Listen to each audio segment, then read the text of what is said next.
베데스다. 우리 상진이가 베데스다에 대해서 준비하면 좋겠다 이렇게 제안을 줬어요. 근데 제일 어려운 설교는 뭐냐면 우리가 잘 알고 있는 이야기가 되면 준비하기가 좀 더 어려워져요. 왜냐하면 많이 아시는 것들이라 이게 새롭게 은혜가 될까 이렇게 한 염려도 사실은 있습니다. 한번 우리가 베데스다에 대해서 하나님의 말씀의 교훈을 이 시간 생각을 해보도록 하겠습니다. 다 함께 읽어보겠습니다. 시작. 예루살렘에 있는 양문 곁에 히브리 말로 베데스다라 하는 곳이 있는데 거기 행각 5이 있고 그 안에 많은 병자, 소경, 절두가리, 혈기많은 자들이 누워 물의 동함을 기다리니 이는 천사가 각 곳에 내려와 물을 동하게 하는데 동한 후에 먼저 들어간 자는 어떤 병에 걸렸든지 낫게 됨이니라. 예루살렘에 있는 양문, 성전에서 희생되는 이 양들이 이 문을 통해서 들어옵니다. 이 작은 문은 아니고 예루살렘 성의 큰 문 가운데 한 문입니다. 사람도 여유 있게 들어갈 수 있는 커다란 문 가운데 하나입니다. 거기에서 수십 미터 이렇게 들어오면 베데스다라는 연못이 있습니다. 행각이 5이 있었는데 기둥을 말합니다. 사방에 기둥이 하나씩 있었고 가운데에 하나가 솟아 있고 이 연못을 두 부분으로 나눕니다. 그 안에 많은 병자들이 모여 있었어요. 이유는 뭔가요? 잘하시니까.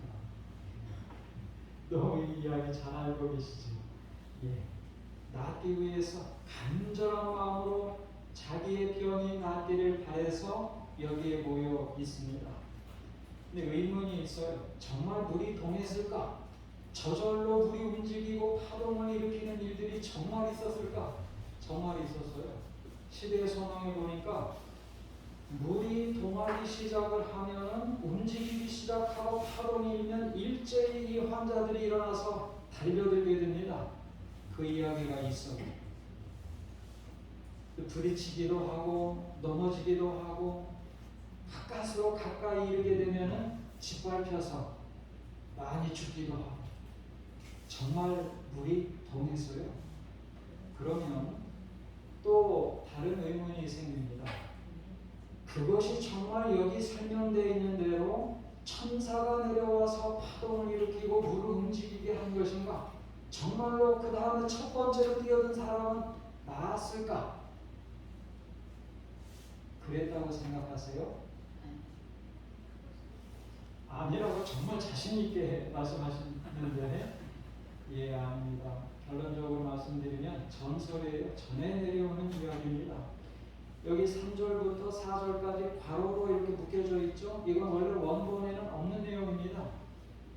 그냥 베데스다의 이 이야기를 이해를 돕기 위해서 나중에 성경의 원본을 복사하는 사람들이 나중에 첨가한 것입니다.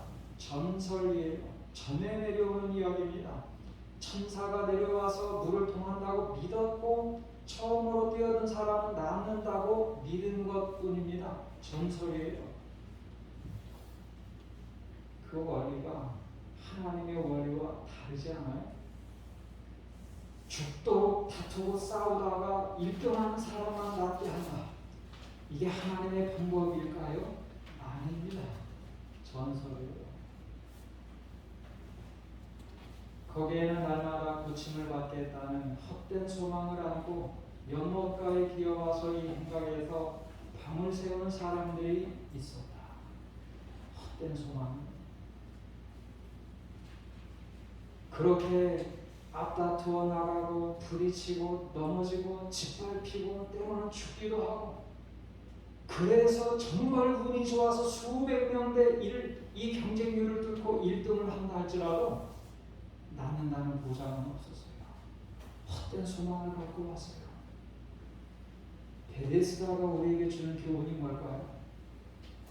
오늘 우리가 갖고 있는 소망은 정말 우리가 인생을 걸 만큼 참된 소망인가를 돌아봐야 돼요. 내가 갖고 있는 이 마음의 소원도, 이것만 이루면 내가 행복할 것 같은 이 마음의 소원도 헛된 소망이 아닌가 돌아봐야 돼요. 이것만 이루면 내 인생이 완전히 행복해질 것 같고, 그래서 우리는 정말 치열하게 삽니다. 열심히 공부하고 좋은 직장 갖고 치열하게 또 일하고. 그러나 이렇게 살다가 정말 내 마음의 소망을 이룰 수가 있을까? 정말 이룬다 할지라도 그 누림이 좀 요만한가? 내 인생을 걸 만큼 내 마음의 소원과 소망은 참된 것인가? 돌아봐야 돼요. 늦기 전에 인생을 걸 만한 소망을 갖고 있는지 돌아봐야 돼요. 이거는 제가 영국의 신문에서 우리나라에서 소개된 것인데, 죽음을 앞둔 사람들이 남긴 후에 5가지. 성도님들도 들어보셨죠? 이 글을 남긴 사람은 호주의 간호사입니다. 근데 죽음을 앞둔 이 환자들과 함께 있으면서 이 후회를 하는데, 그 후회가 공통점이 있는 거예요.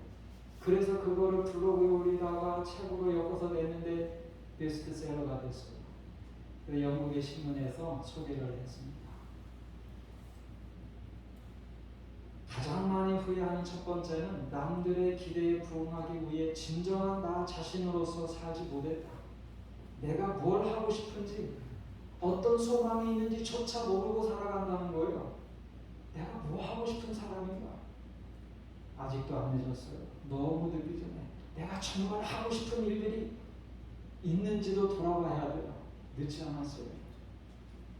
두 번째, 직장일에 너무 바빴다.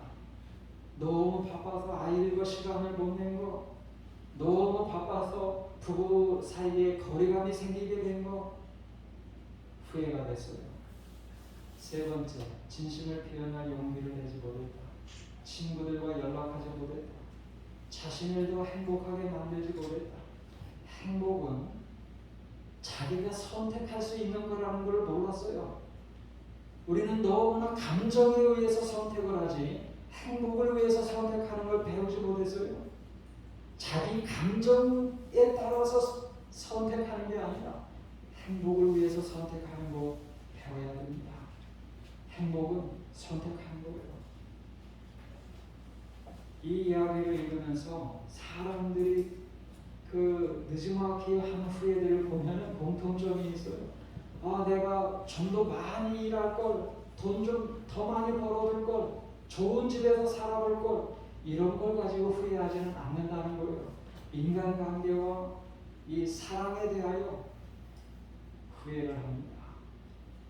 오늘 우리가 이 성경 본문을 읽으면서 오늘 우리들도 생각을 해봐야 됩니다. 헛된 소망, 우리의 마음 가운데 있는 마음의 소원과 우리가 갖고 있는 소망은 정말 헛된 것은 아닌가? 내 인생을 걸만한 것인가? 돌아봐야 돼요. 영원한 생명과 영원한 행복을 가져다주는 내 인생을 걸만한 참된 소망을 갖게 되시기를 바랍니다. 아멘.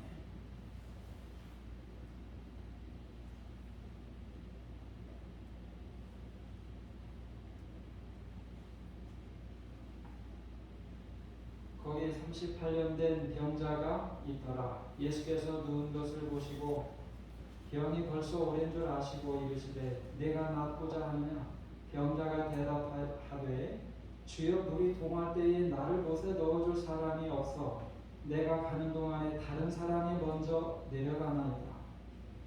8절부터 다 함께 읽어보겠습니다. 시작. 예수께서 가라사대 일어나 내 자리를 들고 걸어가라 하시니 그 사람이 곧 나서 자리를 들고 걸어가니라. 이 날은 안식일이니. 예수님이 그 자리를 지나가시다가 38년 된 병자를 보셨어요.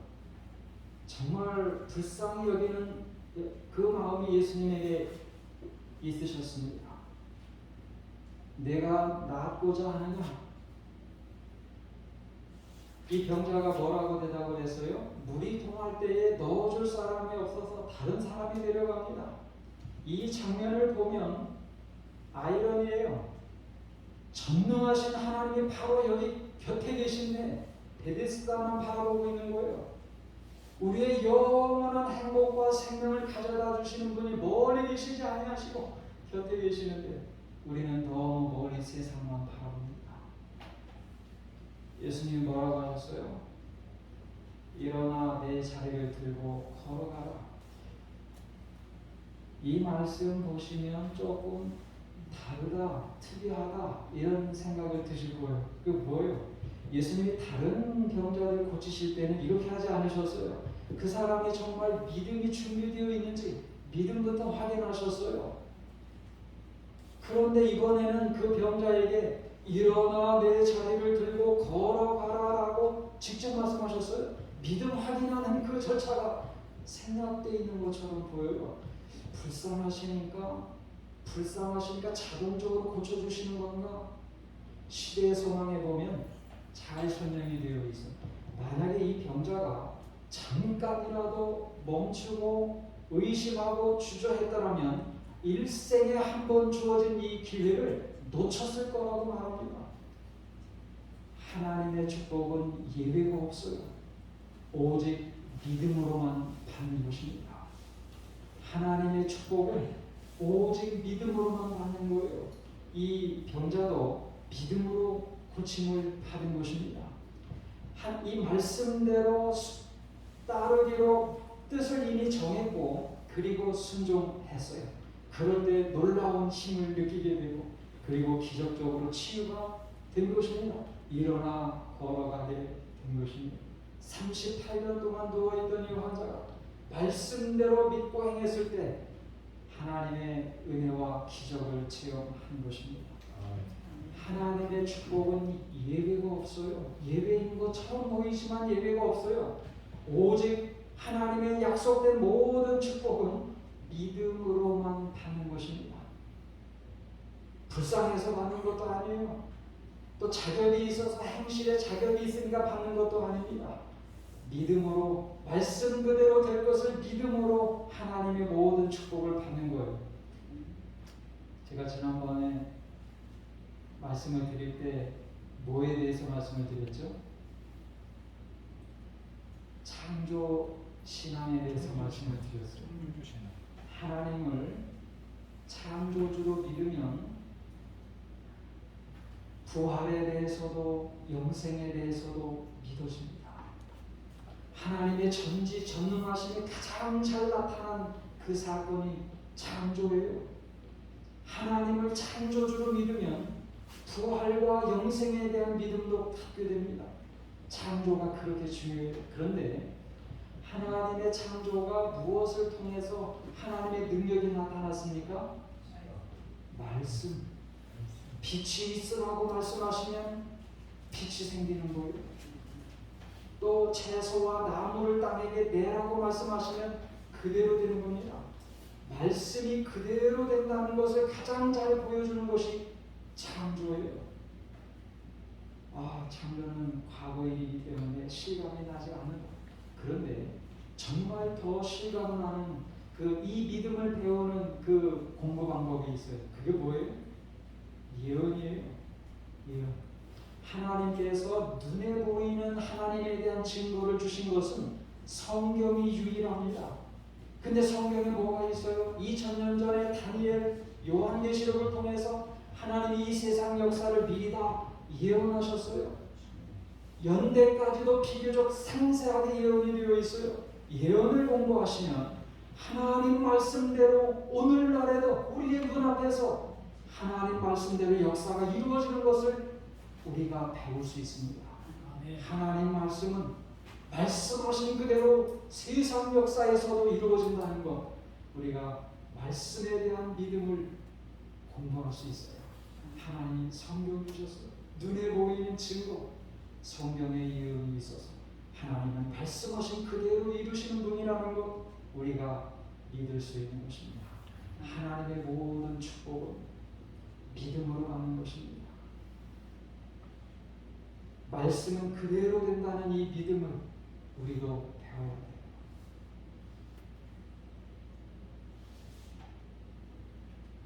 조지 뮬러 응답받은 기도를 많이 한 분으로 알려져 있죠. 근데 이분의 기도 습관에는 특별한 점이 있어요. 이분은 이 설명을 보시면 이분의 특별한 기도 습관이 뭐가 조금 다른가를 아실 수 있어요. 조지 뮬러가 어떤 문제를 얻고서 기도를 시작할 때는 성경에서 그것과 관련된 내용을 확인한 다음이었다. 어느 때는 하나님께 간구하기 앞서 며칠 동안 성경을 확인할 때도 있었다. 그리고 하나님의 약속을 확인하고 나면 성경을 펴고 손가락으로 그 부분을 짚고서 간구해서 응답을 받았다. 그는 언제나 성경을 펴놓고서 기도했다. 이분 독일 사람이죠. 영국 선교사로 갔죠. 고아원 사업을 했어요. 정말 규모가 엄청났어요. 저도 궁금해서 문고판으로 나온 거 그걸로 읽어봤는데 때로는 고아들이 수천 명 있었어요. 엄청난 재정이 들 텐데 응답받은 기도의 체험을 통해서 그 고아원을 운영을 하셨어요. 근데 그 기도 습관의 특이한 점이 뭐예요? 성경에 응답받고자 하는 그 문제와 관련된 성경의 하나님의 약속을 먼저 찾는 거예요. 하나님은 약속하신 대로 반드시 이루실 것을 믿기 때문에 하나님의 약속의 말씀을 붙잡고 기도를 드린 거예요. 그래서 응답받는 경험이 쌓여서 5만 번의 응답받은 기도의 경험이 있다고 소개를 하는 것입니다. 어떤 목사님도 젊으신 분인데 설교하시는데 기도 노트 적으신다고 그러십니다. 기도한 내용 응답받은 거 표시하시고. 근데 그분 이야기를 들으면서도 놀랐는데 그분 사모님은 몇 배로 또 기도 노트가 적절하게 이렇게 하신다. 여러분 우리가 한 가지 배워야 돼요. 하나님은 말씀하신 그대로 이루십니다. 이게 믿음으로 만나는 의의 핵심이에요. 말씀하신 그대로 이루십니다. 하나님은 모든 풍성한 축복을 성경에 약속하셨는데 말씀하신 그대로 믿는 믿음으로 우리는 그 축복을 받을 수 있어요. 오늘 우리도 이 단순한 믿음, 말씀하신 대로 따르기로 뜻을 정하고 순종함으로 하나님의 모든 축복들을 받는 성도님들이 되시기를 바랍니다. 마지막으로 17절 18절 예수께서 저희에게 이르시되 내 아버지께서 이제까지 일하시니 나도 일한다 하시매 유대인들이 이를 인하여 더욱 예수를 죽이고자 하니 이는 안식일만 범할 뿐 아니라 하나님을 자기의 친아버지라 하여 자기를 하나님과 동등으로 삼으심이로라. 지금 예수님이 그 병자 고쳤는데 그날이 어느 날이었어요? 안식일이었어요. 안식일 범한 사람으로 고소돼서 소환되신 것입니다. 사내들인 앞에서 처음으로 자신을 위하여 변호하실 때 이 말씀하셨어요. 내 아버지께서 이제까지 일하시니 나도 일한다. 내 아버지께서 안식일에도 일하시니까 나도 안식일에 이 병자 고치셨다. 그 말씀이에요. 하나님은 안식일에도 우주의 질서를 지키시고 또 생명체를 돌보시는 일을 안식일에도 하십니다. 안식일에 태양의 빛을 열을 발산하는 일을 멈추게 하시면 어떻게 돼요? 죽습니다. 안식일에도 일하시는 거예요. 우리를 위해서 끊임없이 일하십니다. 안식일에도 병자를 고치는 거 정말로 합당한 일이라는 걸 말씀하셨어요. 근데 또 꼬투리가 잡혔어요. 그게 뭐예요? 안식일을 범할 뿐만 아니라 하나님을 자기의 친아버지라 하여 하나님과 동등된 것으로 나타냈다고 해서 신성모독이라고 또 유대인들이 그렇게 꼬투리를 잡았습니다. 그래서 이제 남은 여기에 사이에는 18절과 39절 사이에는 하나님 아버지께서 예수님에게 심판하시는 권세, 부활과 영생 주시는 권세를 아들에게 맡기셨다는 것을 설명하셨어요. 영생은 아들을 통해서 주시는 것임을 명확히 설명하셨어요. 그러면서 자신의 변호를 결론적으로 하신 말씀이 39절 40절이에요. 한번 읽어보겠습니다. 시작. 너희가 성경에서 영생을 얻는 줄 생각하고 성경을 상고하거니와 이 성경이 곧 내게 대하여 증거하는 것이라. 그러나 너희가 영생을 얻기 위하여 내게 오기를 원하지 아니하는도다. 여러분 3단 논법이라는 거 들어보셨어요? 그거 생각하시면 조금 이해가 좀 더 도움이 될 것입니다. A하고 B하고 똑같고 B와 C가 똑같으면 A와 C도 똑같은 것입니다. 영생을 얻는 줄 생각하고 성경을 봅니다. 근데 이 성경은 예수님을 증거합니다. 그러면 예수님을 마음에 믿고 영접하는 것이 영생을 얻는 길이 되는 것입니다. 세 개가 똑같은 거예요. 영생을 얻는 줄 알고 성경 보고 성경은 예수님을 증거하고 그러면 영생은 예수님을 믿음으로 받아들이는 것, 영접하는 것과 같은 것입니다. 유대인들이 문제가 뭔지가 보여지는 거예요. 유대인들은 성경을 잘한다고 생각을 했고 영생도 이미 가졌다라고 말을 해요. 그런데 이렇게 예수님을 거절합니다. 그럼 문제가 뭐예요? 성경을 피상적으로 아는 거예요. 피상적으로. 충분히 이해했더라면 성경이 증거하는 예수님을 영접했을 텐데 예수님을 거절하는 걸 보면 성경에 대한 이해가 피상적이어서 충분하지 못했어요. 오늘 우리도 똑같은 실수할 수 있습니다. 이렇게 분명한 증거가 있는데 이렇게 명확하게 예수님을 보여주는데 성경을 너무 피상적으로 마음의 색별이 너희 마음에 떠오를 때까지 이것을 주의하는 것이 가라고 했는데 너무 피상적으로 이해를 해요. 아니면 과거에 한번 이해했던 것으로 만족하고 과거에 한번 예수님을 영접했던 것으로 만족하고 날마다 성경 상고하고 날마다 예수님을 마음의 믿음으로 영접하는 주님으로 영접하는 이 일을 하지 않고 있는지 모르겠어요. 피상적으로 이해하다 보니까 그렇게 명확하게 성경이 예수님을 증거하는데 그 예수님을 거절하고 있잖아요.